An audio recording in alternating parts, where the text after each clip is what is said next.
दोस्तों 24 फरवरी 2022 को दुनिया ने रूस और यूक्रेन के साथ एक नई जंग की शुरुआत देखी। इस युद्ध को अब 1 साल हो गया है और हर कोई जानना चाहता है कि आखिर ये लड़ाई कब थमेगी। फिलहाल विशेषज्ञों को इसके रुकने के कोई आसार नजर नहीं आ रहे हैं। वहीं रूस के राष्ट्रपति व्लादिमीर पुतिन अब रूस में भी एक नई जंग छेड़ दी है, जहां पर पत्रकारों को पुतिन ने न्यूज ब्रॉडकास्ट करने से रोक दिया था। हालांकि इस बीच जब यूट्यूबर ने पत्रकारों का रोल निभाना शुरू किया तो पुतिन ने उन्हें भी जेल में डालना शुरू कर दिया। आज पूरे रूस में झूठ का एक ऐसा जाल बना हुआ है कि उससे निकलना बेहद मुश्किल हो गया है, लेकिन फिर भी कुछ लोग सच के लिए वहां पर लड़ रहे हैं। क्या है ये पूरी कहानी और ये किस तरह काम करता है पुतिन का ये क्रैकडाउन, आइए जानते हैं आज के इस वीडियो में। तो बस इसके लिए बने रहिए वीडियो के अंत तक। वीडियो में आगे बढ़ने से पहले चलिए थोड़ा जान लेते हैं पुतिन के बारे में। दोस्तों, व्लादिमीर पुतिन का पूरा नाम व्लादिमीर व्लादिमीरोविच पुतिन है। 7 अक्टूबर 1952 में जन्मे व्लादिमीर पुतिन की गिनती रूस के सबसे लोकप्रिय और सफल राजनेताओं में की जाती है। 7 मई 2012 से रूस के राष्ट्रपति पद पर नियुक्त हुए पुतिन ने 2018 के चुनाव में 75% से ज्यादा लोगों ने इनको पसंद किया था। हालांकि वो बात अलग है कि पश्चिमी देश रूस के ऊपर राष्ट्रपति चुनाव में धांधली का आरोप लगाते रहे हैं। इससे पहले भी वे साल 2000 से 2008 तक रूस के राष्ट्रपति, 1999 से 2000 और 2008 से 2012 तक रूस के प्रधानमंत्री भी रह चुके हैं। अपने प्रधानमंत्री के कार्यकाल के दौरान पुतिन यूनाइटेड रशिया पार्टी के अध्यक्ष भी रह चुके हैं।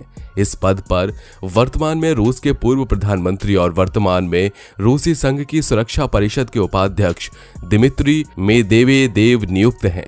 व्लादिमीर पुतिन राजनीति में आने से पहले सोवियत संघ की खुफिया एजेंसी केजीबी के लिए काम करते थे। 23 साल की उम्र में उन्होंने केजीबी के लिए काम करना शुरू किया था। केजीबी ने उन्हें जर्मनी के शहर ड्रेसडन में एक ट्रांसलेटर के तौर पर नियुक्त किया। हालांकि केजीबी में उनके काम को लेकर अक्सर सवाल उठते रहे हैं। इसके बावजूद पुतिन को नजदीक से जानने वालों का दावा है कि पुतिन महज मीडिया रिपोर्टिंग पर नजर रखने जैसा कम महत्वपूर्ण काम ही करते थे। केजीबी में लेफ्टिनेंट कर्नल के पद तक पहुंचे थे। बर्लिन की दीवार गिरने के बाद पुतिन वापस रूस लौटे और अपनी राजनीतिक करियर की शुरुआत कर दी। वे पहली बार 1996 में राष्ट्रपति बोरिस येल्त्सिन के प्रशासन में बतौर डिप्टी चीफ ऑफ स्टाफ शामिल हुए थे। इसके बाद 1 साल बाद उन्हें रूसी खुफिया एजेंसी के केजीबी का अध्यक्ष बना दिया गया। 1999 की शुरुआत में येल्त्सिन ने पार्टी के भीतर और बाहर भारी विरोध के बावजूद उन्हें रूस के प्रधानमंत्री के रूप में नियुक्त किया। उनके कद का अंदाजा इसी बात से लगाया जा सकता है कि येल्त्सिन के अप्रत्याशित रूप से इस्तीफा दे देने के कारण 31 दिसंबर 1999 को पुतिन को रूस का कार्यवाहक राष्ट्रपति नामित कर दिया गया था। इसके बाद पुतिन ने राजनीति के क्षेत्र में कभी भी पीछे मुड़कर नहीं देखा। उन्होंने साल 2000 से 2004 में रूस के राष्ट्रपति पद का चुनाव जीतकर अपने सभी विरोधियों का मुंह बंद कर दिया। व्लादिमीर पुतिन को रूस की सत्ता में आए 2 दशक से ज्यादा वक्त बीत चुका है।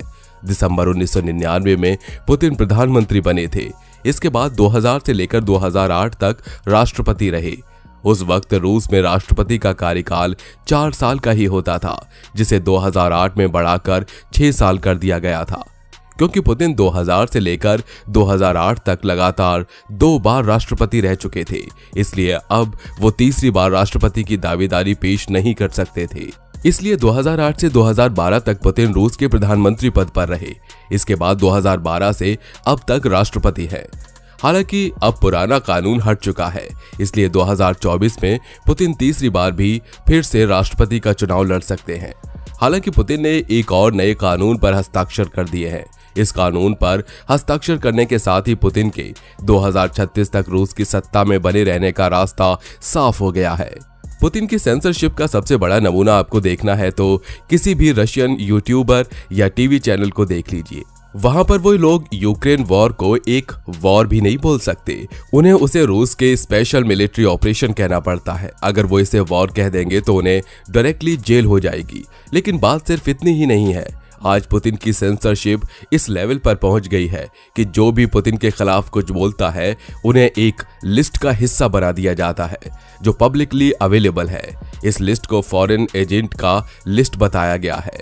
पुतिन का कहना है कि इस लिस्ट में जिसका भी नाम है वो किसी फॉरेन गवर्नमेंट या किसी फॉरेन एजेंसी के लिए काम कर रहा है जो रूस में आकर प्रोपेगेंडा फैला रहा है। सिर्फ इतना ही पुतिन के लिए काफी नहीं था, इसलिए उन्होंने एक लॉ पास करके जब ये भी सुनिश्चित कर लिया कि जो भी पुतिन के खिलाफ बोलेगा उसे अपने वीडियो या किसी भी सोशल मीडिया पर पोस्ट से पहले एक वार्निंग लिखनी पड़ेगी जिसमें उसे क्लियर करना होगा कि वो एक फॉरेन एजेंट है। अगर कोई भी वार्निंग है, डिस्क्लेमर नहीं डालता है तो उसे अरेस्ट करने के साथ उस पर भारी भरकम फाइन भी लगाया जा सकता है।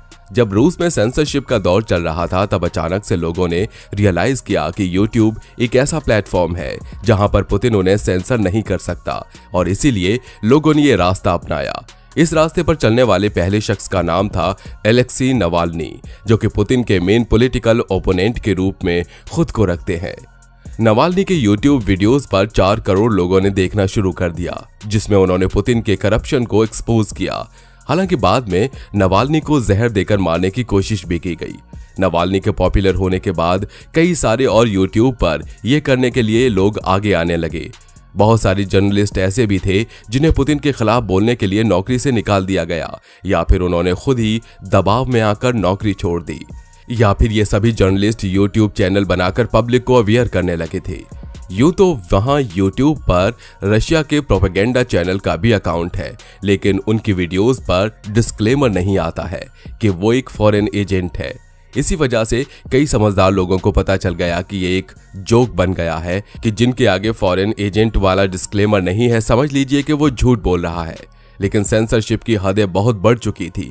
एक रशियन आउटलेट ने जब नवाल्नी के साथ एक इंटरव्यू पब्लिश किया तो उनके लिए भी उसके ऊपर 2 करोड़ रुपए का फाइन लगा दिया गया और इस फाइन को भरने के लिए उन्हें पब्लिक से डोनेशन लेनी पड़ी। अब रशियन YouTube पर कई सारे चैनल हैं जिनके सब्सक्राइबर्स मिलियंस में हैं और ये लोग फॉरेन एजेंट वाला डिस्क्लेमर यूज करने के बाद ऑपोजिशन लीडर्स या फिर बाकी इंटेलेक्चुअल्स के साथ इंटरव्यू करके पब्लिश किया करते हैं और अब यही लोगों का विरोध व्यक्त करने का एक मात्र जरिया है। कई लोगों को अब ये भी डर लगता है कि शायद कभी पुतिन इसको भी ना बंद कर दें, लेकिन ऐसा करना बड़ा मुश्किल है। इसके 2 बड़े कारण हैं। पहला बड़ा कारण तो यही है कि आज YouTube रशिया के लोगों के जीवन का एक बहुत बड़ा हिस्सा बन गया है, जिस वजह से इस तरह का कदम बैकफायर कर सकता है और पब्लिक ओपिनियन को बदल सकता है। दूसरा बड़ा कारण यह है कि पुतिन को भी YouTube की जरूरत है, क्योंकि आज के ज्यादातर युवा अपनी इंफॉर्मेशन वहीं से कंज्यूम करते हैं। इसीलिए पुतिन ने प्रोपेगेंडा चैनल की YouTube प्रेजेंस बहुत ज्यादा इंपॉर्टेंट है। इसके अलावा कई सारे यूट्यूबर्स ऐसे भी हैं जो इन लोगों का फायदा उठाने के लिए पुतिन का प्रोपेगेंडा अपने आप ही अपडेट करते रहते हैं ताकि इनका सब्सक्राइबर्स बेस बना रहे। भारत में भी कई लोग जो पुतिन को खुलेआम समर्थन करते रहते हैं, उसके पीछे तर्क दिया जाता है कि रूस भारत का दोस्त है, इसलिए वो पुतिन का समर्थन करते हैं। लेकिन हमें ये नहीं भूलना चाहिए कि पुतिन पूरा रूस नहीं है। रूस पुतिन के आने से पहले भी भारत के साथ अच्छे संबंध रखता था और पुतिन के जाने के बाद भी रूस भारत के साथ अच्छा संबंध रखना चाहेगा। अगर कोई हमारे साथ है तो इसमें हमारी ताकत है कि कोई हमारे साथ एसोसिएटेड रहना चाहता है। इसीलिए अगर पुतिन के सेंसरशिप और बाकी के क्रैकडाउन का समर्थन यहाँ भी खुलेआम होने लगेगा तो ये भी पूरी तरह से ठीक नहीं है। ये भी मुमकिन है कि पुतिन का आप समर्थन करते रहें और इसके बाद रूस में सत्ता परिवर्तन हो जाए। तब जो लीडर वहां आएगा तो उन्हें मालूम होगा कि किस तरह यहाँ के लोगों ने पुतिन के सेंसरशिप का समर्थन किया था। खैर दोस्तों, आपको क्या लगता है? क्या पुतिन का यह कदम सही है या फिर आप इनका विरोध करते हैं? अपनी राय हमारे कमेंट बॉक्स में जरूर लिखिएगा। उम्मीद है आपको हमारी आज की ये वीडियो पसंद आई होगी और वीडियो पसंद आई हो तो वीडियो को लाइक करें। साथ ही अगर आप हमारे चैनल पर नए हैं तो नीचे दिए गए लाल बटन को दबाकर चैनल को सब्सक्राइब जरूर कर लें।